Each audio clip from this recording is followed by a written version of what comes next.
Thank you again for tuning in to No Sweat English. My name is Carol Wright. I'll be your teacher for the day. Today we're going to talk about the difference between the simple past tense and the past continuous tense. Before we get started, make sure you hit the subscribe button and the bell so that every time a video gets uploaded, you get notified.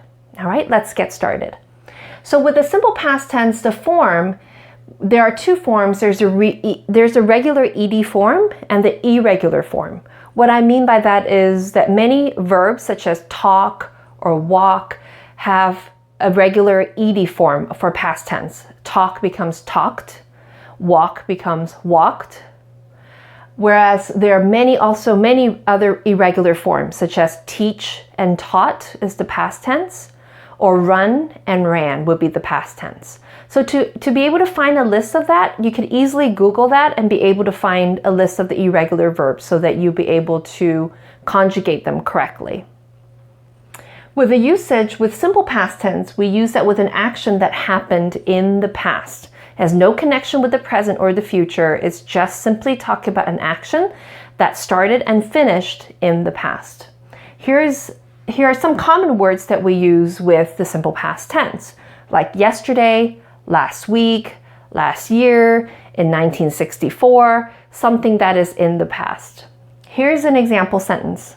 Jessica played basketball yesterday. I know that she started playing basketball yesterday and also ended yesterday. So that's it. This is something that she did in the past yesterday. Anthony finished his homework. I don't know when, but I know it's done in the past, and now he doesn't have any more homework. It's done and it's finished with. Okay? So it's quite simple. If you have a simple action in the past, nothing special about it, you just want to say this is what happened, you go ahead and use the simple past tense. Now, a lot of times simple past tense is used with when as well. Depending on the order will depend on where the when is. So you really want to pay close attention to this rule. Let's look at an example sentence.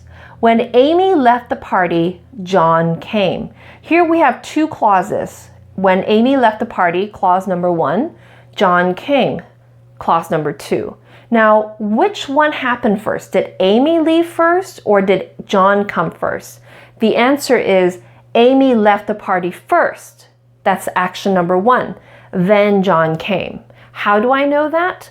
Know that the clause with the when is always the first action, no matter where you put it in the sentence. Okay? Let me repeat that again. When you have the when attached to a clause, that clause is always the first action, no matter where you put it in the front of the sentence or at the end of the sentence. So let's look at another example. Amy left the party when John came. Now, my first clause is Amy left the party. My second clause is when John came. Now, which one happened first? If you remember the rule, the when clause always happened first. So in this case, John came first, then Amy left the party, because when is always going to be the first action. Okay, so remember that. Let me repeat that. When Amy left the party, John came. In this case, when Amy left the party first, because it's the when clause, then John came. In the second sentence, John came first because the when is attached to this clause, then Amy left the party. Okay, see the difference there? It's important to know what you want to say and put the when with the action that comes first. All right? Now let's talk about the past continuous tense. The way we make the past continuous tense is we have the be verb of was and were. Was we use with I, he, she, and it. Were we use with we and they and you. Okay? And we use the ing form of the verb to use the past continuous. Now, how do we use it or when do we use it? We use it when an action was happening in the past, but it was interrupted by another past action. So something was happening and a past action interrupts it. Okay? Some of the common words we may use with this tense is while and when. Okay? Here's an example. While I was driving, a cat ran out in front of my car. So while I was driving, I was interrupted by a cat. A cat ran out in front of my car. Okay, so this is when I'll use the ing, and the simple past will be the action that happened in between. John was exercising when Jane called. So John was exercising, and then Jane called. Okay, so in terms of what it would look like something like this. So if we talk about the past, so the past tense is here. So we would say John was exercising up until this point.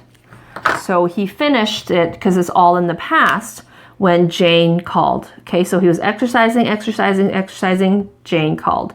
Same thing with the sentence. While I was driving, a cat ran in front of it. So it interrupted my action in this case. All right. Now you can think of the past continuous tense as background information. What was happening when the cat jumped out? Oh, I was driving. What were you doing when Jane called? Oh, he was exercising. Okay, so in terms of thinking about what the past continuous is, you can think of it as background information when something interrupted it. Okay, now compare that again with the simple past. There's no interruption, there's no connection, it's just an action that happened in the past. Nothing special. I just want to tell you, Anthony finished his homework, Jessica played basketball yesterday. Whereas here, when I was driving, a cat ran out. Okay, so the special event here is the cat ran out. The was driving is just the background information. Just like here, Jane called, maybe it was an important call, while I was exercising, or while John was exercising, Jane called. Okay, so this is all background information. Well, I hope today I was able to help you distinguish better between simple past and the past continuous tense. Don't forget to hit subscribe if you haven't, as well as the bell. Remember that I also have a worksheet for you along with an answer key that you can download from my Blogspot in the description box. I hope to see you again soon. Bye-bye.